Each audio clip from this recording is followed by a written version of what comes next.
So now we're up to part 3, which is extended techniques for the didgeridoo. So I can discuss extended techniques all day to you, but much better than me is Chris, because he is the didgeridoo player. And as you'll notice, he has a wall of didgeridoos behind him. My favourite one is the C sharp. So he's going to go and get his C sharp didgeridoo and explain about circular breathing and how to make rhythms with that. And it's technically fascinating. Over to you, Chris. Thank you, Sean. So, extended techniques on the didgeridoo. So, the first thing, as I discussed before, was the drone, which is our first note and our first sound that we're producing on the didgeridoo. So, the drone, and then on top of that, we're using different tonguing techniques to create different rhythms and different even vocal shapes within the mouth to change the sound. So, one sound that we would use on the didgeridoo to change the pitch slightly and just change the sound from a very slow oscillating is to use our tongue and slowly arch it up and slowly arch it back, and it sounds like this.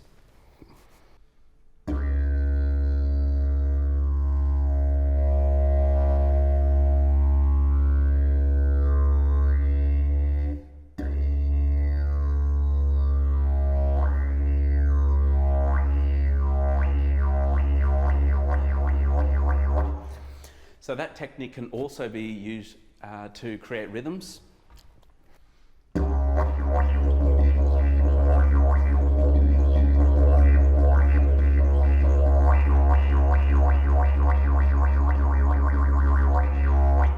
It's also how we get to do the sound of the boomerang.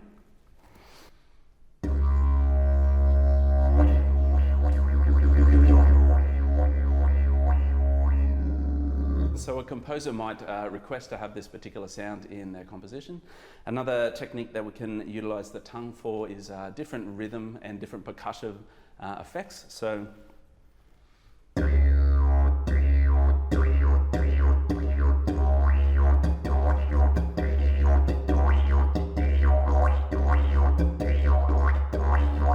I'm just saying do-do-yi or do-ti or do-ti or do-ti or do. So it's as creative and imaginative, I suppose, with the rhythms and the sounds that you can make, that you can come up with, I suppose. So everything that we can say with our mouth, do-di-do-de-di-do-do-di-do-do, we're actually creating those rhythms and those sounds on the didgeridoo.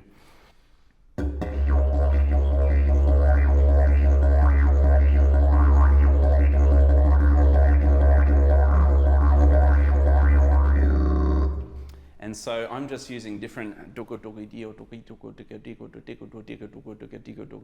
it's creating different rhythmic patterns and effects. So like Sean was talking about before, where we can create a rhythm within a piece, and we can orchestrate a whole entire section based around a particular rhythm that we're creating with our tongue. So that's one of the extended techniques.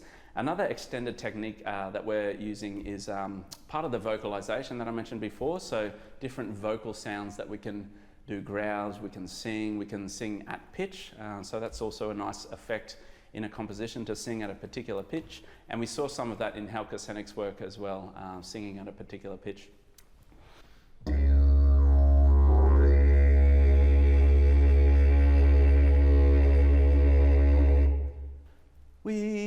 I'm just singing that note.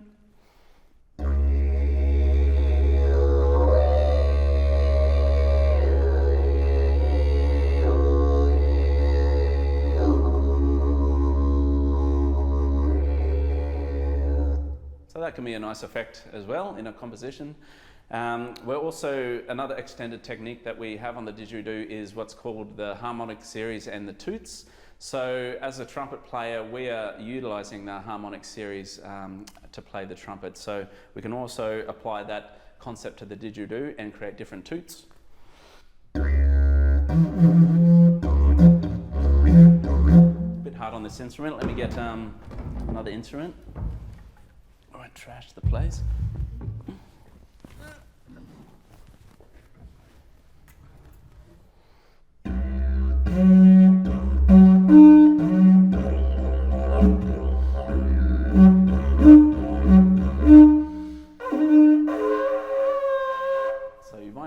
Into a composition, but you can utilize those different toots and effects within a piece. Another extended technique that we have is different wind and different short spiccato tonguing patterns.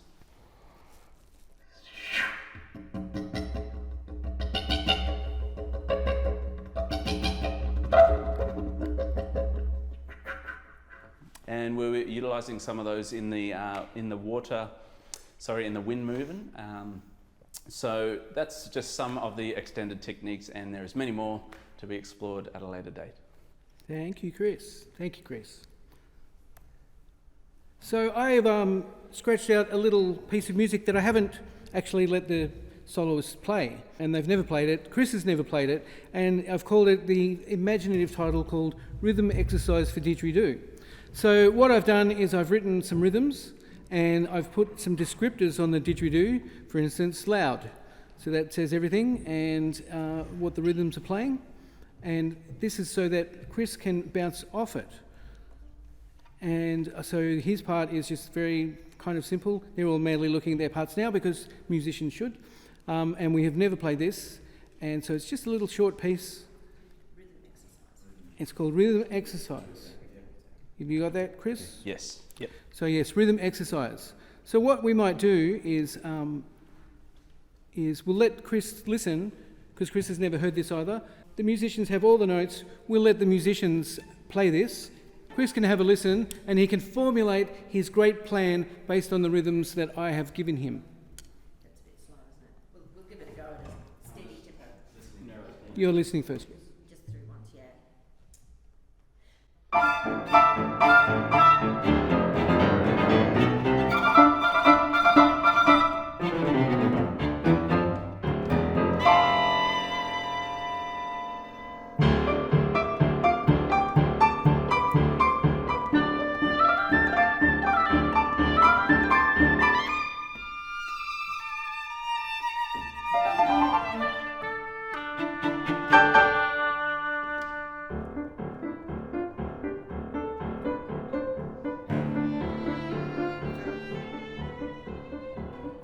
Okay, beautiful.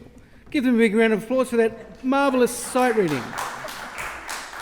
Okay, Chris, have you got all that? You've got it all? You've got some instructions there? You've now heard it? You've internalised it all? And let's see what it is you can come up with.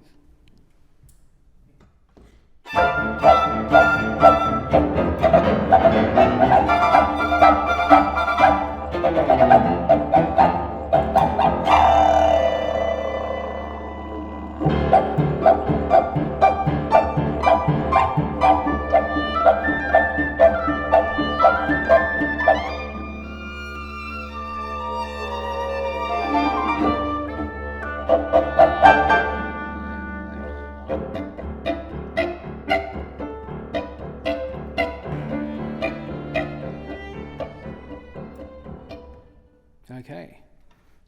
Well done. Bravo. So then we can ask Chris, because it's an improvising instrument, even though we've given him a bit of something to look at, we can say, Chris, can you just play that differently and maybe on a different didgeridoo? Maybe on a didgeridoo that isn't whatever I said it was in D. Maybe something different, so we give it a bit of an edge. Oh, I don't know. Does anyone have a preference of didgeridoo? Can I strongly recommend this instrument? That one? Yes.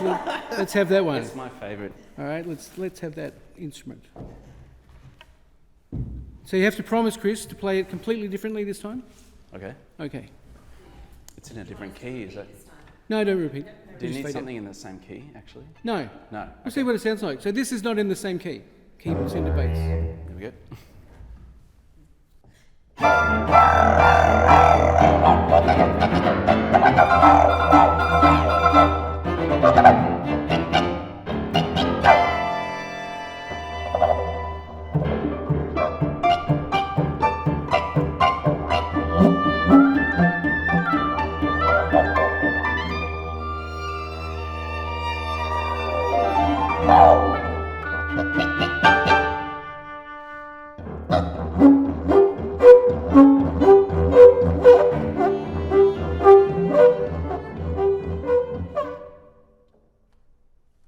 Well, bravo.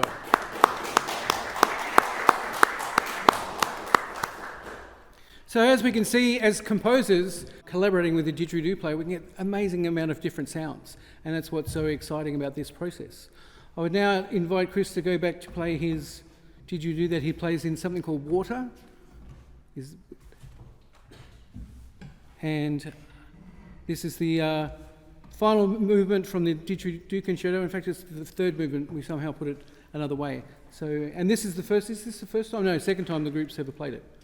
The first time was on the Melbourne Digital Concert Hall, is that correct? Yes. In fact, most of the players here have never played it before, so this is exciting for me. Would you please welcome the soloist to play Water from the Didgeridoo Concerto.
So you might have noticed that I had a couple of instruments here that I was playing. And I should explain that in the original orchestration, during that very watery sound, I had a timpani with a cymbal suspended the other way on its head, and they played on the side of the cymbals and pedalled to make this really spooky sound. I also had a small gong, a small tam-tam, suspended in and out of water whilst being struck, so that it was like a roll. I also had a percussionist on a ladder dropping pebbles into water, and all sorts of weird and wonderful things. A harp with feathers doing glitters. So I thought that the only way, other than the didgeridoo, to give you some more water effects was to do that today. So we can use anything as composers. We can use anything as composers.